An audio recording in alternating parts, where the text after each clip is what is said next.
can actually get this hoodie online right now. It's pretty tough. We also have LGBT merch as well, so you can go ahead and grab that as well.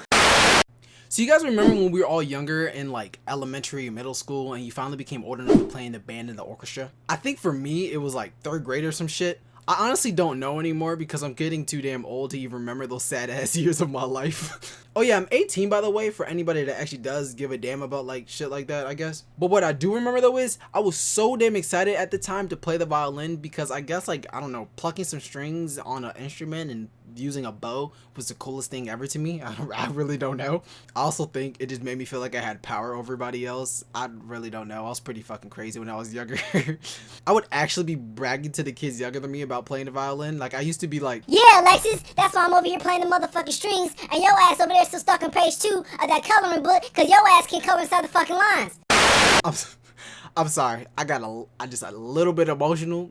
That a girl named Alexis when I was in elementary school kind of broke my heart a little bit. She told me no when I asked her out, but I'm okay though. When you try your best but you don't succeed.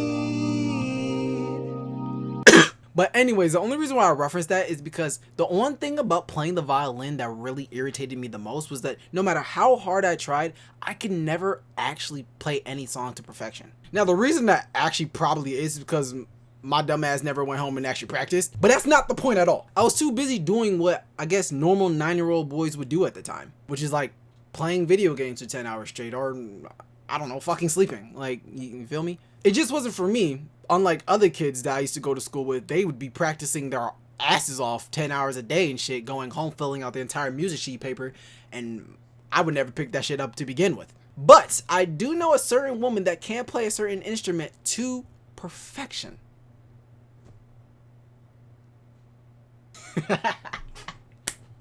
Alright, give me props. Did I do that right? Was it good? Yeah? Alright, good. If Mr. Gigi saw me right now, my dad would be so proud. All hail Mr. Gigi. Alright, let's get started into this goddamn movie, okay? The Perfection is a thriller/horror movie created by the wonderful people at Netflix. I fucking love that site, man. All they really need to do is honestly just start to update their movies more, and I swear I'll even love even more. It's what I pretty much use to keep me entertained for most of my day because I'm trapped inside this room most of the time. I can't get out. Somebody help me. But the movie is about this woman named Charlotte Wilmore, who's actually like the world's best cello player, but her mother gets extremely sick, so she has to leave the school that she actually attends. And this school, if you really want to call it that, I call it just a big ass mansion with 8 floors. Me and Rice in a house with like 8 floors. But this school is like the equivalent of Harvard. So like if you needed like a pretty good basis to understand how good it is, that's pretty much it. Just know it's a good ass school. But after Charlotte's mother finally passes, she actually calls up the head director of the school asking to come back. I just realized that sounds really fucked up to say. After her mother finally passes. Nah, fuck it, I don't care. I guess she calls him back because she wanted to get back to the life and career that she gave up many years ago because she had to go take care of her mother. Also, this damn school's in Boston, by the way, if you care about the location at all. But it starts off with them traveling to Shanghai, so you know they have some bomb-ass cello players. By the way, that's not an insult to any of my Chinese viewers. It's just like you guys pretty much do everything better than us Americans, and you guys are really fucking good at playing the instrument. I'm serious, just look it up. But now, since you guys have a pretty good basis on what this movie is, I'm going to start explaining on how Netflix hit an entire different peak of fucked up with this movie. So Charlotte arrives in Shanghai for the first time in almost about a decade. They never really go into exact detail on how long it's been, but I'm assuming it's been a long ass time because of how much she's aged ever since you can see her in the early stages of the movie. She starts off by calling her old mentors, Anton and Paloma, who are actually married, and asking them if she can come back to the school, or the academy as they like to call it. By the way, Anton is actually played by the infamous Steven Weber. And we all know if this guy is in the movie's gonna either be extremely good or really fucked up. But in this case, it's both. The movie was really amazing. I enjoyed it at all times and it never really let down for me at all. It had all the right points for me. Great plot line, blood and gore, and just being extremely sick. I also remember reading online and seeing that the movie only got a 6.1 out of 10 and a 74% on Rotten Tomatoes, which is actually not that bad compared to other horror movies in the industry. God damn, The Nun was so fucking bad, bro. Ugh. Charlotte then sees a billboard that actually shows us our second main character, Elizabeth Wells, who's also played by Logan Browning. God damn, that's a fine ass woman. Like, just look at her. Ugh. But anyways, she sees the billboard and just stands in the middle of the street just staring at it for a couple of minutes, just looking demented as hell and possibly even jealous, which is what I'm pretty sure the movie producers was actually trying to go for at this point due to what's going to happen later on in the movie, which we will get into. I just want to say as a side note that her eye color really creeps me the fuck out. Like, she looks possessed or some shit, like she just seen Casper the friendly goddamn ghost. Seriously, get the fuck out of here! Charlotte then meets up with her past mentors at this concert that Anton's actually holding for the future prodigy cellist that he will be bringing into the academy soon. Coincidentally, actually meeting Elizabeth there as well, who's actually a former prodigy of Anton himself. It appears that she's actually a student right after Charlotte when she left the academy because of this fancy clip that we could see at the beginning of the movie of them walking up and down the stairs past each other. So it's pretty much just like this big ass family reunion. But then Anton actually makes Charlotte and Elizabeth the two surprise guest judges for the concert to choose the winner of who will be getting into the academy.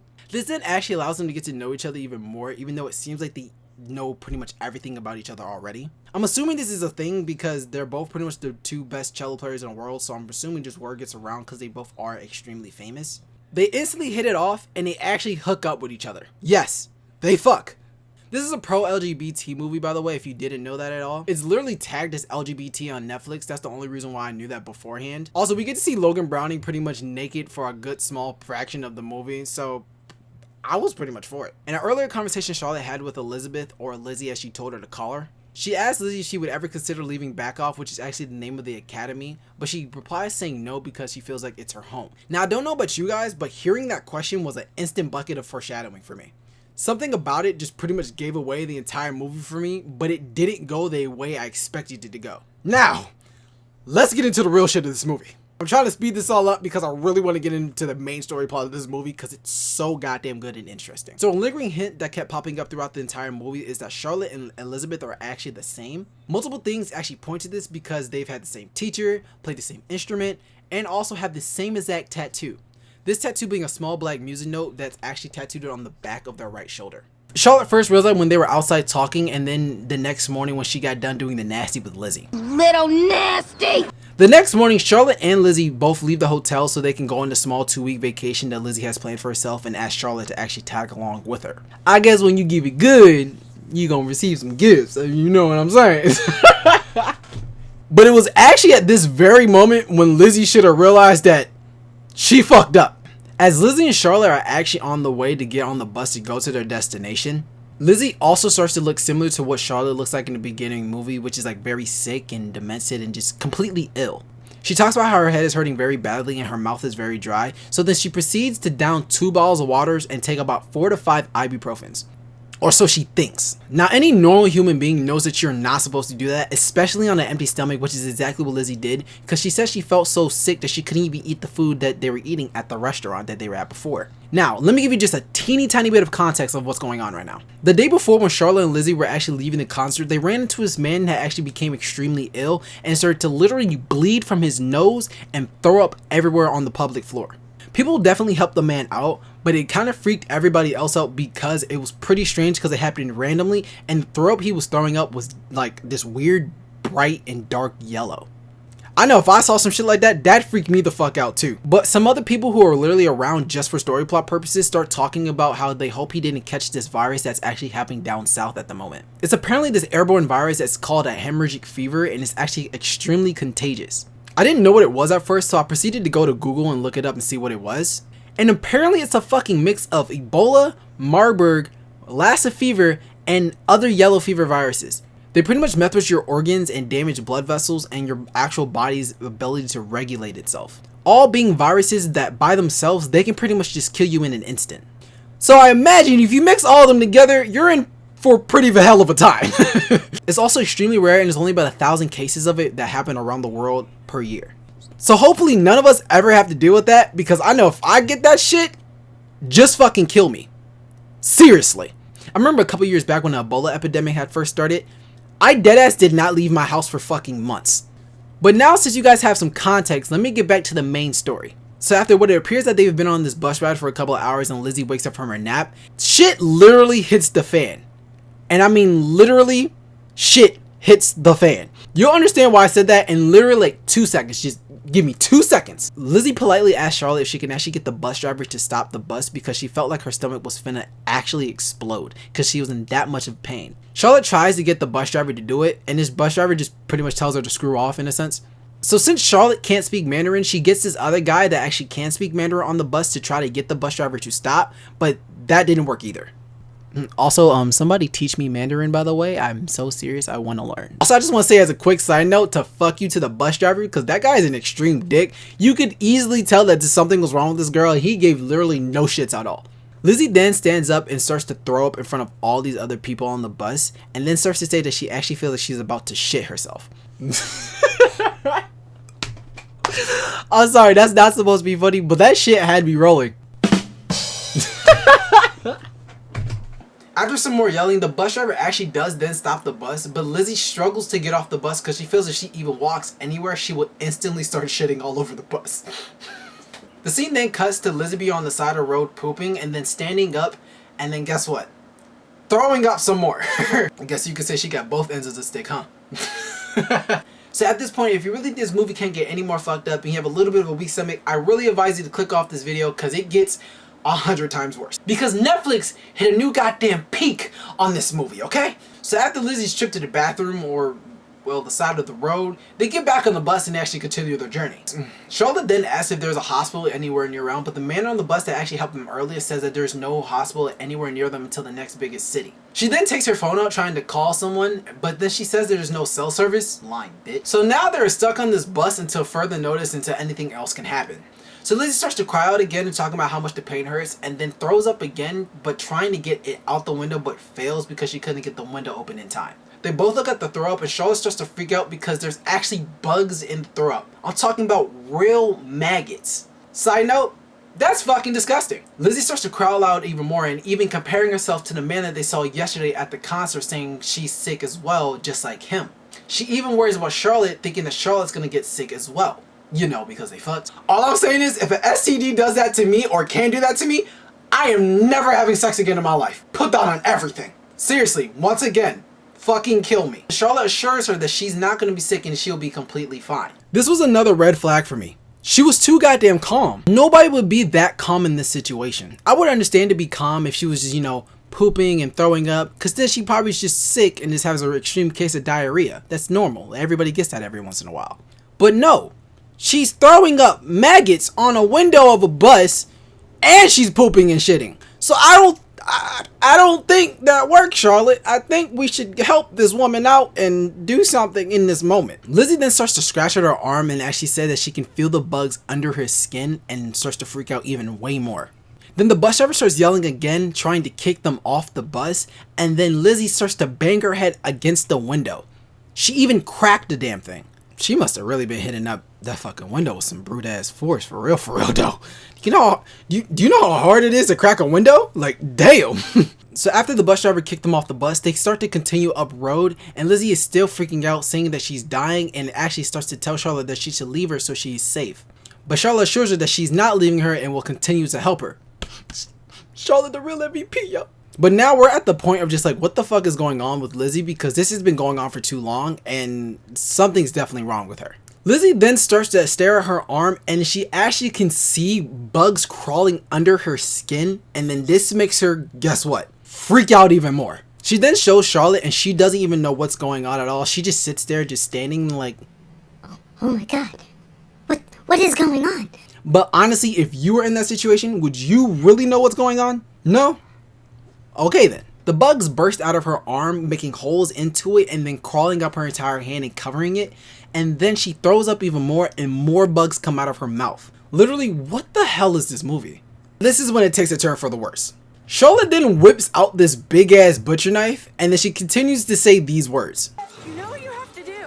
Pretty fucking demonic if you ask me the way she said it. But then the crazy part is, with literally no goddamn hesitation, Lizzie grabs the butcher knife, puts her hand on a rock, and proceeds to chop off her own fucking hand. Literally no logical thinking at all, she just went for the shit. Now you're probably like, Wait, where did she get that big ass knife from? Why did she have it? Now let me explain you guys the true fuckery of what's going on right now. So you guys remember when Charlotte and Lizzie had that conversation and Charlotte asked Lizzie if she would ever leave back off and she said no because she felt like it was her home? It all started there. From that very moment, Charlotte was trying to get Lizzie to leave the academy and she knew she was so heavily invested into it that she knew it would not be easy to get her to leave. The night Charlotte and Lizzie hooked up, they actually had a few drinks and actually got pretty hungover. The next morning, Lizzie talks about how hungover she is and so does Charlotte, so then Charlotte offers her to give her some ibuprofen. But instead of giving Lizzie the ibuprofen, Charlotte actually gave her this medicine called levetiracetam. If you don't know what this drug is, it's actually a prescriptive drug that you could only get from the doctor's office that actually treats seizures and epilepsy. This being the same exact medicine that Charlotte's mother would have to take because she struggled with seizures and it is an anticonvulsant. Mixing this with any type of alcohol can lead to serious problems and is deeply frowned upon. So Charlotte used this to her advantage and drugged Lizzie to get her to hallucinate that there were bugs in her body and to get her to chop her hand off.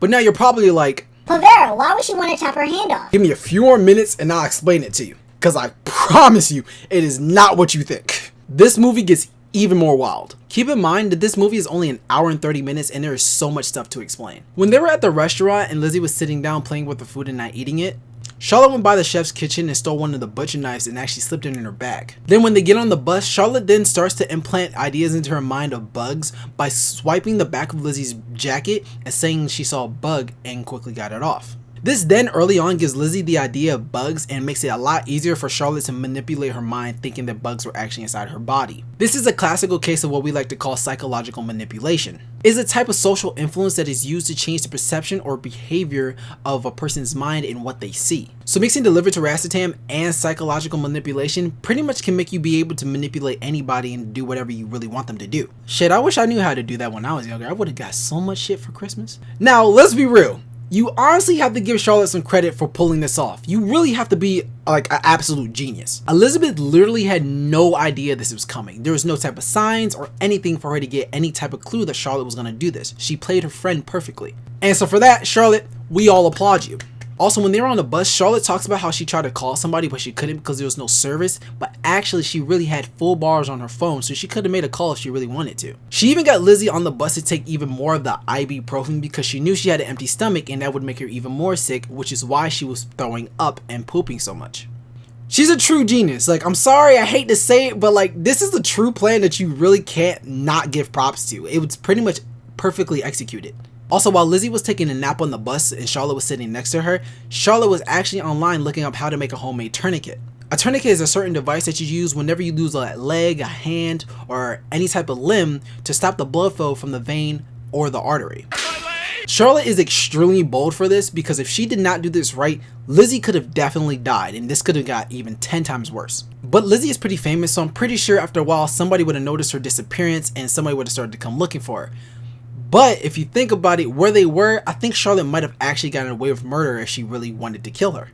The movie then skips 3 weeks later after the incident back in Boston at the academy, which then starts the third movement of the movie, which is called Home. By the way, the movie does this cool thing like in music. They split the different parts of the story up into movements like how they do in music. So it'll be part 1, part 2, part 3, part 4, and each one is listed out in different ones. So the first part is Mission, the second one is Detour, third one is Home, and the fourth one is Duet. Okay, so the third part of this movie is called Home. It starts off with Anton's wife, Paloma, showing Zhang Li around the newest prodigy that they'll actually be bringing into the academy. But honestly, who gives a shit about this scene? It really doesn't, nobody really gives a damn, so like, we're gonna go. Okay. The movie then cuts to the middle of the night and Elizabeth is actually at Anton's front gate of his house trying to get some help and starts explaining to Anton and Paloma what happened.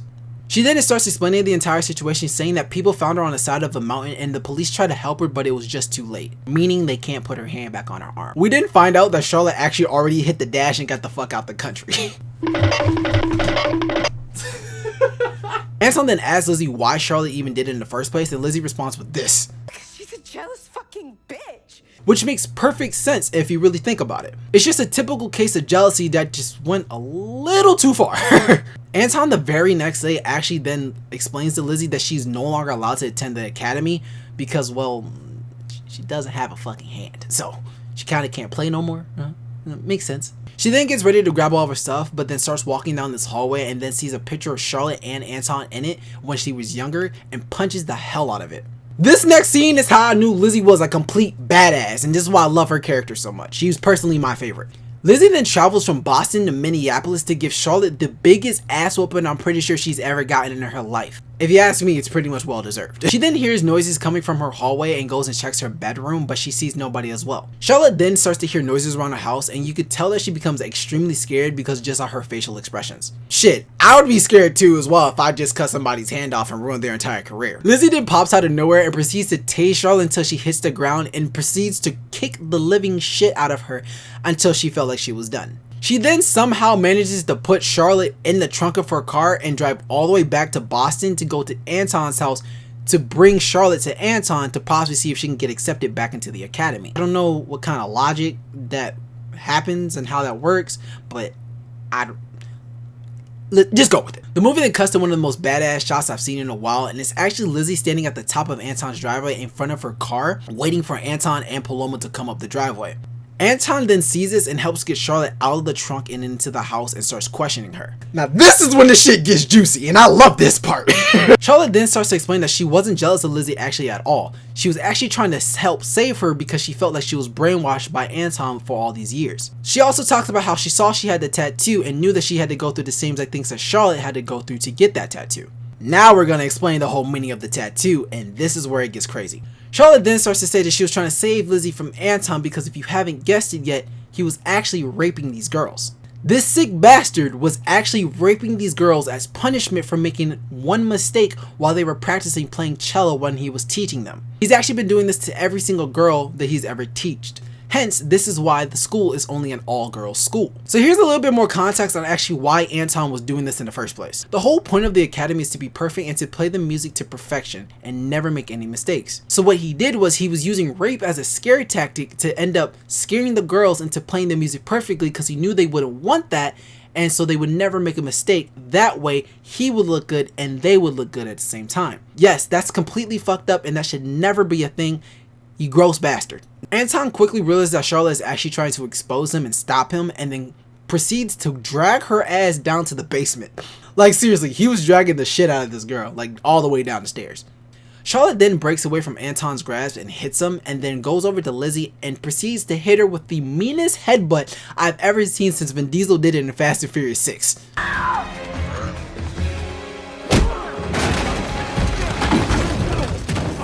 Anton then quickly knocks Charlotte out to a punch to the face, and then the scene cuts and she's actually now wearing a red dress.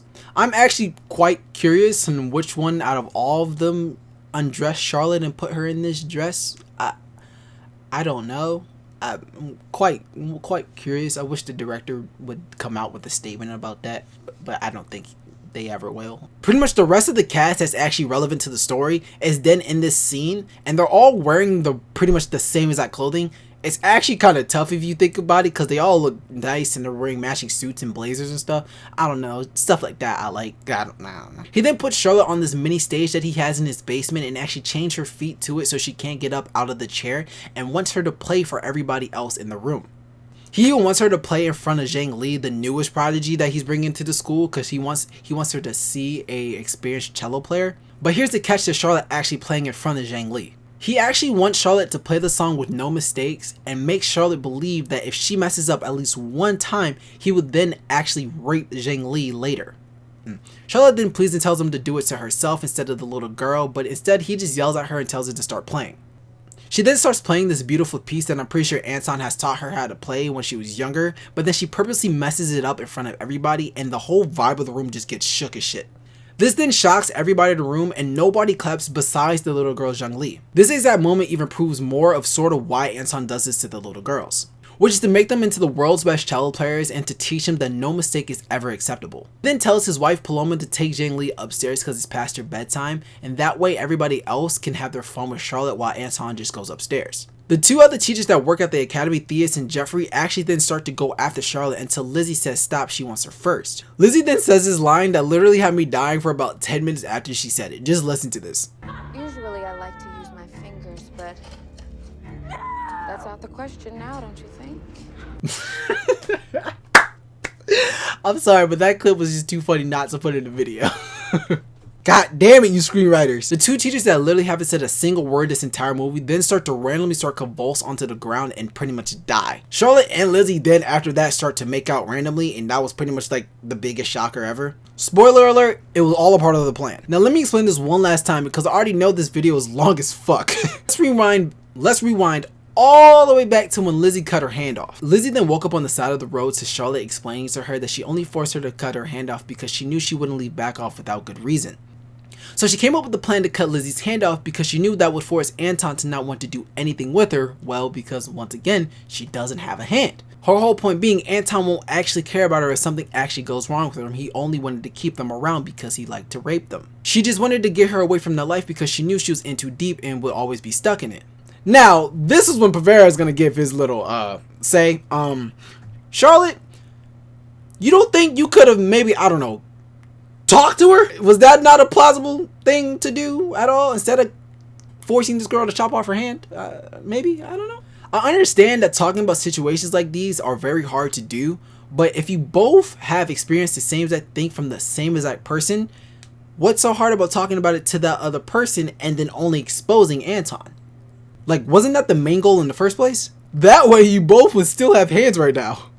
But let's continue on because my personal favorite part is coming up. So after Lizzie got done beating Charlotte's ass in her house, she spoke to her and told her she was right, and then they both started to make a plan to take down Anton and his crew. This then explained to me and everybody else on how the hell Charlotte actually got in Lizzie's trunk, because that made no sense on how a person with one hand got that woman in that trunk. She just got in there her damn self. So everything that happens after this was all a part of the plan. The fighting, the messing up the music, and poisoning the drink. It was an elaborate plan to take down everybody one by one. The very last part of this movie is called Duet, and if you can get that title, you're definitely going to enjoy this final scene. It starts off with Anton sitting upstairs and listening to classical opera music and then hearing his wife Paloma stumble into the room saying his name. He does that dumb snotty rich guy thing when he only speaks in a certain direction he's facing and doesn't turn around until he calls her name twice and she doesn't respond. He then stands up and as she starts walking towards her and then realizes that she actually started pissing herself all over the floor. So this is when the hardest entrance and scene switch up happens, and I fucking love it. The music completely switches from opera to this dope bass hitting song,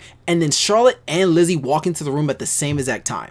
Just watch this clip, you'll understand it completely why I love this clip so much. Paloma?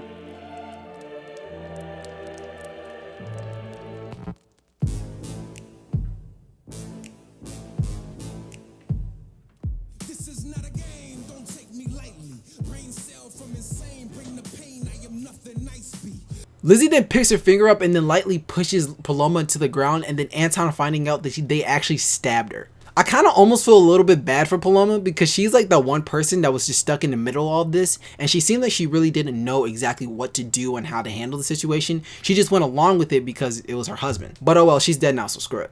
But also, I swear, Logan Browning has some of the best lines in this movie. It feels like the screenwriter specifically just said, you know what? Take this and do what you want with it. Listen to this. She opened my eyes. Now, we're gonna fucking chop your balls off and sell them as trinkets. Any person that looks at you the way she looked at Anton and says, we're gonna chop your balls off and sell them as trinkets, you definitely do not want to fuck with. Anton quickly started playing the sympathy card and saying how sick he is and he's sorry for what he was doing, but you can easily see how disgusted Lizzie was when she saw this and just didn't give zero fucks. Then that's when shit got to poppin'! Lizzie starts off the entire fight actually by charging at the Anton with this big ass butcher knife and then hitting him, and the blood splatters completely across the room until it hits Charlotte's face. The camera then cuts to Charlotte and it's actually following her movement the entire time. I think how they do it is they actually put a rig on your chest and they bring the camera out and it follows all your movements throughout the entire scene. And I actually really like this in movies because it really shows you and more immerses you into what's going on. Charlotte actually starts off just staring around the room for a little bit and just staring at what's going on, and I think the reason why she's doing this is because she's actually finally processing like, oh shit, we're killing this man. After she joins in, she's doing a pretty good job until Anton starts choking the shit out of her and throwing her to the ground and she gets knocked down. She starts like daydreaming once she hits the ground, seeing herself run away from the house. They were using the scene a lot throughout the movie. I didn't really get the symbolism of it. I think it's like kind of saying she's free from the house or whatever, but then eventually she shortly snaps out of it hearing Lizzie talk about grab the knife because Anton is pretty much trying to kill them both. She then fails, obviously because she was too busy daydreaming, and Anton actually grabs the knife and gets on top of her and stabs her in her left arm.